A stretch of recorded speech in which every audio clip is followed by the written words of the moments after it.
తిరుమల తిరుపతి దేవస్థానానికి సంబంధించి గోశాల గోవుల విషయంగా జరుగుతున్న రాద్ధాంతం శ్రీవారి భక్తులు ప్రజలు అందరూ దేశవ్యాప్తంగా కాకుండా ప్రపంచవ్యాప్తంగా కూడా చూస్తూ ఉన్నారు.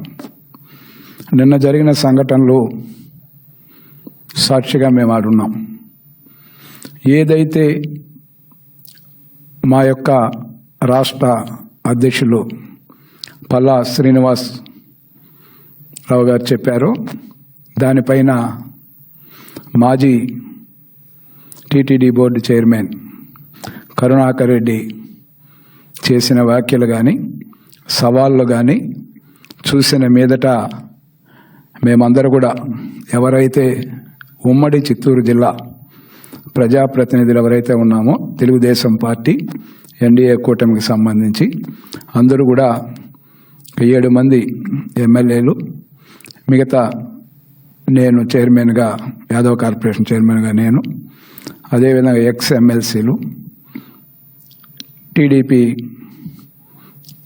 పార్లమెంటు చిత్తూరు తిరుపతి అధ్యక్షులుగా మేమంతా వెళ్ళడం జరిగింది.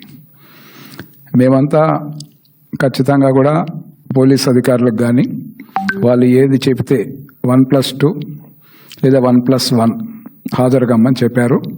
దానిని విధిగా పాటించి గోశాల యొక్క వాళ్ళు ఏదైతే సవాలు విచ్చినారో సమాధానం చెప్పడానికి అక్కడికి డైరీ దగ్గరికి చేరుకోవడం జరిగింది.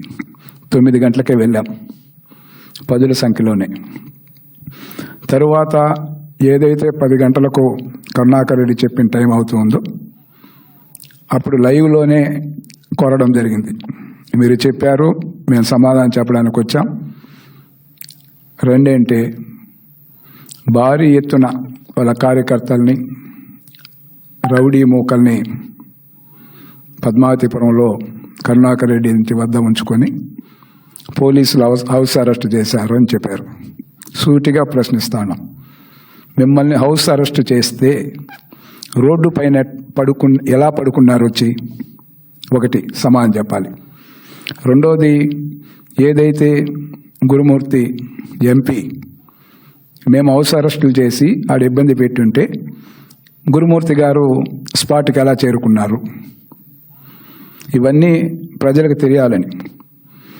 గతంలో టీటీడీకి సంబంధించిన తొక్కిసలాటలో కొంతమంది ఇబ్బంది పడితే అప్పుడు మా నాయకుడు ఆనాటి ప్రతిపక్ష నేత శ్రీ నారా చంద్రబాబు నాయుడు గారు అక్కడికి వెళ్ళి వాళ్ళందరినీ కూడా హాస్పిటల్లో ఉన్న వాళ్ళందరినీ కూడా పరామర్శించి ప్రెస్ మీట్కి టీటీడీ అడ్మినిస్ట్రేషన్ బిల్డింగ్ చేరుకోవడం జరిగింది. సేమ్ అదే సందర్భంలో జగన్మోహన్ రెడ్డి ఆ రోజు బల ప్రదర్శనకు ఏదైనా